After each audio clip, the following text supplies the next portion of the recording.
All right, guys, welcome back to the channel. In today's video, we're going to be going over all of the work that's gone into the Toretto Charger. We're going to be covering everything from all the tunnel work that needed to be done to center the engine properly, all of the extensive work that Richard over at B Side Fabrication has done with regard to our custom roll cage, along with all the trim that makes up the entire interior componentry. Stay tuned. I think you're going to like this. Stand by.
All right, guys, don't forget to like, comment, and subscribe. We would really appreciate anybody out there that has a comment. We really like hearing your guys' point of view. In our last video, you'll remember that a lot of modifications had to be done to the floor of the car to accommodate centering that 572 Hemi along with its transmission. So Adrian made some promises that we would achieve that goal in making those modifications so that engine would sit dead center, and he absolutely delivered. Let's talk about roll cage. If you look back through the movie, you'll see that there's not a lot of footage showcasing the roll cage. So we were able to take some personal liberties on what kind of roll cage we were going to build. In the stunt car that actually flipped and also the wheelie car, they used the double bar cage. In all the main scenes, it was the single bar cage. So we decided to go with the single bar cage, and we of course used Richard over at B Side Fabrication. You know, he specializes in roll cages. That's really his gig. He takes the time to build really quality stuff, and we decided to utilize him to do that entire cage. And he killed it. The cage came out beautifully. Once Richard completed the build of the roll cage, we ran it over to our powder coaters, and they essentially applied a clear powder coating to it, so it gives it that raw steel look. Alex is actually going to run over and have a chat with Richard over at B-Side and go into detail about all the work that's gone into the drawings, the CAD work, and all that stuff. So I'm going to hand it over to Alex, and he's going to walk you guys through this entire process. All right, so as it sits right now, we have the Charger with the door skins completed. The cage is in, it's completed as well. We're gonna go over some of the things that he had to deal with and how we got to this point. First things first, I mean, from the start of the design, you started with 3D scanning and your dots and your tape lines. And it all started with scanning, but initially was just talking to Daryl, seeing what his vision was from the first Fast and Furious Charger, or from the first racing of 4 or 3, whatever I was shown. So we didn't have much to go with for as far as the tin work inside the car, because the movie didn't show any of it. Yeah. All we really had to go with was exterior shots of the roll cage, and we kind of worked off of one picture. Daryl showed me one image, one side image of Toretto, I think about to bust a wheelie, and it was this corner right here. So all I really copied from that image was these angles, but the cage itself inside the cabin, it's actually kicked back a bit, just because if anyone's going to drive this car on the street, that cage would definitely be way too dangerous for anyone's head, like straight concussion. The cage is a 6-point cage with single style door bars on each passenger and driver's side. There is a pin that releases the door bars, so they swing out a diagonal across the back, across the kickers, just to strengthen the cage a bit more. Yeah, and it's all bolt-in, so it's not going to be fixed permanently ever. We wanted the option to be able to pull it apart. It's a crazy street car. Yeah.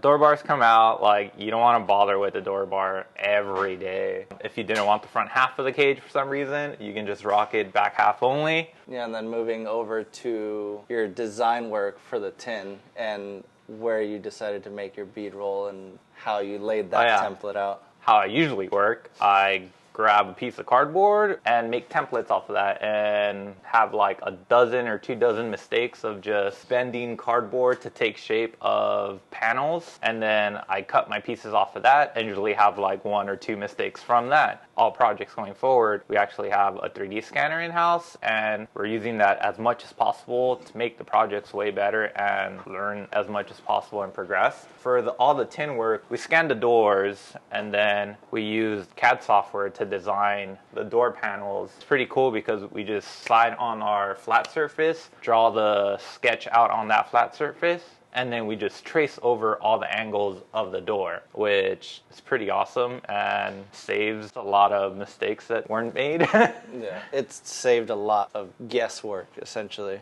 But you said that it was harder because the car is black, so you had to lay down your tape lines for Oh yeah. endpoints, essentially? Like, Scanning does not like shiny or black things. Just the reflection on the lasers, it doesn't pick up very well. To have a good starting point, I actually laid down a bunch of painter's tape to find my edges, and then on top of that, I use these points that are supplied with the scanner that help you pick up your location, and then you can have a couple scans and then just use those points to create a full image out of, say, a dozen scans. So you technically walk around a whole car and just scan a section at a time and use your points as reference points to line it all up in your CAD software. So that'll plot it on individual scans? It'll plot one image? You can take a handful of scans, and then as long as there's points that are the same on both scans, you can lay those on top of each other.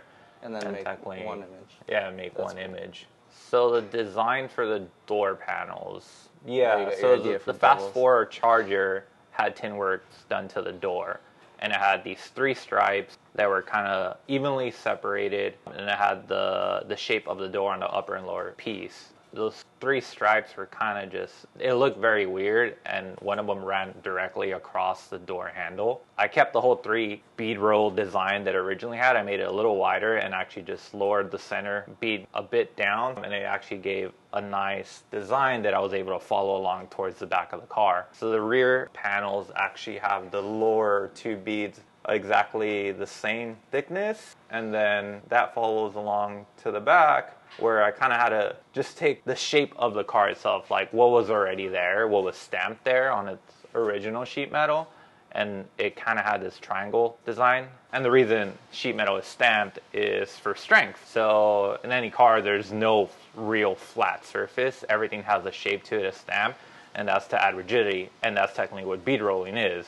You're adding beads, like structure, to your sheet metal. So we follow along what was originally already there in the back and copied it onto my panels that went on that I bead rolled. And it turned out pretty well. It all matches. It's pleasing to the eye. Much more than the stock stuff that's underneath because it's all hollowed. This whole one sheet shows everything that's under there aesthetically, but like protruding outward. Yeah. Now, essentially. And it'll keep the smoke out for sick burnouts. On this car, it was kind of cool because it was my first time actually not really measuring on the car itself. I would just walk back to my laptop, click my little measure icon, and click 2 points, and know like, oh, that hole is 5 inches away from this body line, and I would go back to the car, and that's how I would measure. It's kind of a smooth process. I'm really looking forward to getting way better at it. So for future projects, like what's standing in front of me, we can do some real crazy stuff using CAD software and designing some wild things. I don't know. So on the front, essentially, we're going to do power window motors front and rear. The rear is like a blank sheet metal, so it's just going to have switches. Now the front, we're going to do like a momentary crank window switch that looks like a crank window, but it's really just a power window switch. The rear, you never really saw it anyway, and the kickers cover the crank handle. The first movie, you don't see it at all. Yeah. It's only in like the fourth movie that you see the actual door, and it does have a manual door. So I made the front door panel. I cut out the hole for the handle to roll the window up and down. Once I went to the rear to make the rear panel, I asked about, hey, what do I do? Because the cage I made is in the way of the handle, so what's our workaround here? And Alex remembered, hey, we're doing power windows. So that hole I made in the front doesn't need to be there. Once you look at the car and you see this window switch there, it's an error made right. Yeah, because now that's going to be the hole for the wiring to come out for the switches on the front. So we're still going to make use of the hole because he's like, shit, do I do this all over again? I was like, no. It looks good. Like, we'll just make use of that hole somehow. And he's like, oh, we could run the wiring out for the switches through there or do the fake window front switch thing that we talked about, and it'll just make use of it. So what's next before we can get the car back and then start to throw in this motor? At this point, you helped me today, and we put the back half of the cage in, and that's for me to get an idea of how to design the lower seat delete. Since we're trying to cover up as much as possible of the back seats and get rid of all the black back there and replace it with aluminum, the cage is bolt-in, so I can't just make a panel that just kind of slips and covers anything, because I need to tighten the cage. I need to figure out how to make the lower seat delete in possibly 3 sections so I can kind of sleeve over things and still have the chance to tighten the rear 8 bolts down. Why is the color different on our roll bar compared to the movie car? Like, that car was bright silver and ours is kind of like this bronzy tinge to it. Oh, that. So in the race car world, when you want to make your headers look really cool, you wipe them down with WD-40 before you ever run the header, so it takes a nice gold shine to it, and it just lives that way instead of getting a bunch of crazy colors in your manifold. To prevent the cage from rusting, I covered it in WD-40, and it went off the powder coat. And powder coating is powder in an oven, baked really hot. So that WD-40 is now living in the cage. Yeah, it looks pretty cool. Yeah, it came out cooler than we expected. We took it out of the wrapping. We're like, this isn't like the satin clear that we expected, and I'm like, I think the WD-40 stayed with I don't the think bars it got, before it got wiped down. No one applied like acetone and properly wiped it down. It's still awesome. Still, it looks sick. All right, cool. So after we get the car back from Richard, we're going to go ahead and check in with Daryl and see what's next for the car. Thank you for taking up your time and giving us some insight on what you're doing. It's not Tuesdays. I don't know why now. A lot of really fun content coming. If you're not a subscriber, please don't forget to like, comment, and subscribe. In the next Toretto Charger video, you're going to see fitment of these freaking monster 295 65 R15s. I'm not so sure they're going to fit, but we're going to find out.